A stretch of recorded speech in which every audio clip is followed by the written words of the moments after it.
Good morning. It's about 8:27. I'm really getting lax on these podcasts. I find myself running out of time a lot of times and not being able to find time to really do it. So I was just listening to the news and about a sorority in Florida, that there is a transgender person that is trying to get into a sorority, and the sorority women are fighting it and trying to, which I find so difficult to believe nowadays. With that's actually a conversation, that men with all their parts identify as a woman, and we're supposed to just accept the fact that they are a woman, even though they have no parts of a woman. They have all the genitalia of a man, and just because they say they want to be a woman, we're supposed to just accept it. I can't believe that in itself is ridiculous, but the fact that the law is like siding with them and saying they have a right to do that. They have a right to do that. They have a right to be ranked 871st in men and decide they don't want to be 871st. There's no money in that. If they just say they're a woman and compete as a woman, but at night under the secret of darkness date women and laugh at what they're doing because they're deceiving, and anything that is based on deception is from Satan. Satan is the master of deception, and that's what this is. It's a deception. It's the definition of deception, claiming to be something that you're not, and jamming it down people's throat to make it legal. And that's this world is in so much trouble because of that. I mean, when you have murdering babies being like justified and laws. I heard on the news the other day, some state was the most Illinois, I think it was the most abortion-friendly. Those two words should never be said in the same sentence, much less back to back. Abortion-friendly state in the United States. What does that mean? Abortion-friendly. I mean, they're calling a murdering friendly, abortion-friendly. I can't believe this world is just so. I pray every day. I pray rosaries. I'm Catholic, so I pray rosaries every day for the way this world is. That I pray for Biden, and I pray for Harris, and I pray for Schiff. I pray for all those. I pray for them all, that somehow God sends the Holy Spirit into them, and they realize the errors of their ways, and they try to fix what they're breaking. I pray for President Trump. I pray that he remains strong. I watched the debates. I went to dinner with a friend of mine last night, and he's a President Trump hater, and he was. And I just don't talk about that kind of stuff with people because they have a right to what they believe in. Now, if somebody brings it up to me, then it's on. And he brought it up last night. He goes, I usually don't talk about this, and I was like, well, then why are you doing it now? So he brought it up. He said, Trump, said he was 6'3" and 215 pounds, and when he got indicted just 4 months ago, he was 6'2" and 240. And I was like, so that's your biggest gripe against him, that he lied about his height and his weight, and he probably just said 6'3". I mean, it's an inch. You're arguing over an inch and 15 pounds? I mean, that to me is just 215 to 240. 25 pounds, I guess. I'm terrible at math. But the bottom line, it doesn't make any difference. I mean, and I said to him, okay, so you're gonna argue over an inch and a few pounds when you voted for Biden, I'm guessing, who lies about everything he says. and this person is a Catholic, and a Catholic. I mean, and they were I had another friend that is Catholic, and said that they voted for Hillary Clinton. I was like, okay, well, you voted for murdering babies.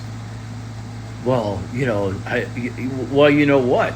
I mean, you voted for murdering babies. I mean, if I hated President Trump, if I hated him with a passion and could not stand him, and it was Biden and President Trump running for president, I just wouldn't vote. I'd write in a name. I just write in a name. I would vote, but I would write in a name. I will never vote. I've been told that too. I've been told that you can't base your vote on one issue. It's like I can base my. They do. The other side does. They base their vote on they hate President Trump. They hate President Trump. When you ask people why, they can't even give you an answer. I told this person last night, said they like Nikki Haley. I said, well, I don't. I don't think that she's strong enough to do it. I said, I like Tim Scott. I think he's good, but I think he's too nice. He's like Ben Carlson. I thought Ben Carlson was great, but they're too nice. And in this world nowadays, you can't be nice. You have to be strong and stand up.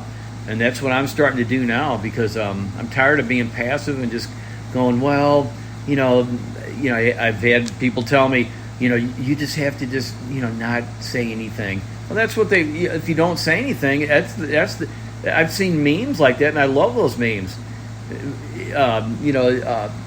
Violence and bad things happen because good people don't stand up. They just don't stand up. And when bad has no resistance, there's no resistance. They just keep going forward. And that's what happens. That's why if you watch this transgender thing, it started off with a few people here and there, and then little by little they just started gaining ground. And once they gain that ground, then they push it a little further. A man being in a sorority, I wish I would have thought of that when I was 20 something years old. I got stuck one time in UMSL back when they had that huge snowstorm. My sister was on the softball team at UMSL, and I just happened to be at UMSL with my sister, hanging out with my sister, and it started snowing like crazy. Well, it snowed me in there for like a week. It snowed me in there, and I was stuck in basically a sorority, an apartment complex that was for like the softball team, and and there was some really beautiful girls there, and I was like, wow, this is cool. This is really cool. I was 22 years old, but I never.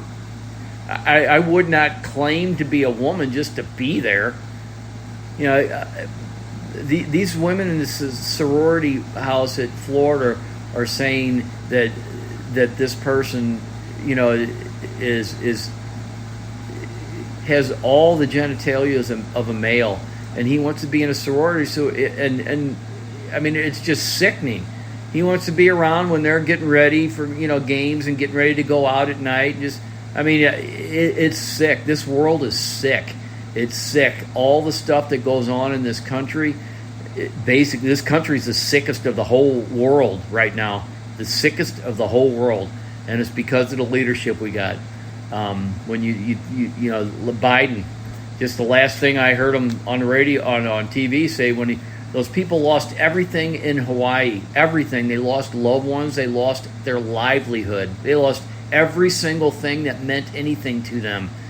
And that idiot stood there and said, "Oh, we feel you. We feel Jill and I. We feel what it's like to almost lose a home. Almost lose a home. He didn't even lose his home. He almost lost his home. And then when the facts came out, he didn't even almost lose his home. It was a 20-minute fire. It was contained to the kitchen. It was done in 20 minutes. And he said, he said, I almost lost my wife and my 67 Corvette. And then he laughs, gives a little chuckle, and he says, and my cat. It reminds me of the scene in The Jerk when Steve Martin's walking at the end and he goes, I just need this lamp and this ashtray. And he's walking, and this, I need this. I mean, it's so funny. It would be hilarious if it wasn't so dangerous. It's so dangerous. This world, this country is in big trouble. I told a buddy of mine last night, I was like, when I was talking to him about this, I said, President Trump's the only one that's strong enough to actually fight this battle. I mean, and then I find out, that they set the date for March 24th. It's like the day after Super Tuesday. And I'm like, and I was listening to the news this morning, and they were saying, this whole country knows it's political, and it's a, and we do. But like I talk to my dad every Sunday, and we're talking about different things, and my mom is, we're all, support President Trump, and we're sitting there, and my mom's optimistic about things. And my dad and I are sitting there, we're like, yeah, when they find something out, they start at the beginning, they tried to hide it all. At the beginning, they tried to hide it all. Then as time went on, they realized they didn't have to hide it at all. They know that it's politicized. They know it. They don't care. They just do whatever they want. They're indicting President Trump, and we got the United States has a sitting president that has so many corrupted things against him, and so many things against the United States, and checking his watch when our deceased soldiers are coming home from a debacle that he was responsible for. I mean, it just gets more and more ridiculous every day, and I'm tired of it. And I think the American people, the smart ones, are tired of it too. The problem lies in the fact that we can't do anything about it. There's really nothing we can do about it, because they do what they want, and that's a fact. They do what they want. They do what they want, and they get away with it. And all, this indictment against President Trump, they keep going. They are against Biden. They keep finding more and more stuff, and they're like, we got more stuff. Okay, well, that's great. That's great. And Biden just laughs about it. I mean, he just laughs about it because he knows he's untouchable. There was a clip of him saying, to somebody that, nobody F's with the Bidens. And I laughed at that, and I thought, and I'm finding out little by little how true that statement actually is. They can do whatever they want. Harris, I haven't seen her or heard from her, and I wish I had her job. Just collecting a paycheck every whenever they get paid, and just doing nothing. I mean, have nothing on your, then you go and you just spout out a couple ridiculous statements that don't make any sense and laugh after you say them. And, she's laughing because I would be too. If I was duping the American people and the taxpayers like she's duping them, I would be laughing too. Because she's laughing at us when she's doing that. She's like, these stupid morons. These stupid morons. They think that she's made, the whole administration is making fun of the good American people. I watch on Newsmax that they have this guy Barney and this guy Ellis. They're Democrats, and they get on there and they try to, and it used to make me mad. I used to listen to them, and I'd be like, why do they put these people? And then I realized they just let them talk, and they're just so stupid. So I've never met one Democrat that actually is a Democrat, nowadays Democrat, that has any brains at all. I think they're nice people. I think they're okay, but they just don't have any brains because they're allowing this country to be just destroyed, and they're backing it. And I think that, I said to my buddy last night, because he said he was for Biden when he ran the last time, and I go when he was talking about Nikki Haley, I said, yeah, she's not strong enough, and he goes, oh, well, and I said, well, I was right last time with Biden, right? And I said, I'll be right again. So, it's funny to me to listen to them talk. But anyway, I know I ranted and raved, but it's called Larry Gerst's Thoughts, and the bottom line for me in the whole thing is follow the Bible. Look at what the nowadays Democrats are doing, and line it up with the Bible and see how well it stands.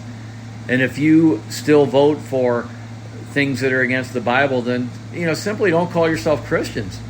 Don't call yourself a Christian. If if I don't eat meat, but if I not to say that I don't crave a good steak every once in a while, but I fight that off because it's not what I claim to be. So if you are voting for things that are against the Bible, then simply go ahead and do that, but don't call yourself a Christian. Don't call yourself a Christian. And that's my message today. Stand for the Bible. Support the Bible in everything you do, and don't let yourself get off track of that for any reason at all. Anyway, that's it. I always end with defend us in our daily battles, be our protection against the wickedness and the snares of Satan. May God rebuke him. We humbly pray, and do thou, O Prince of the heavenly host, by the power of God, cast into hell Satan and all evil spirits who prowl throughout this world seeking the ruin of souls. Amen.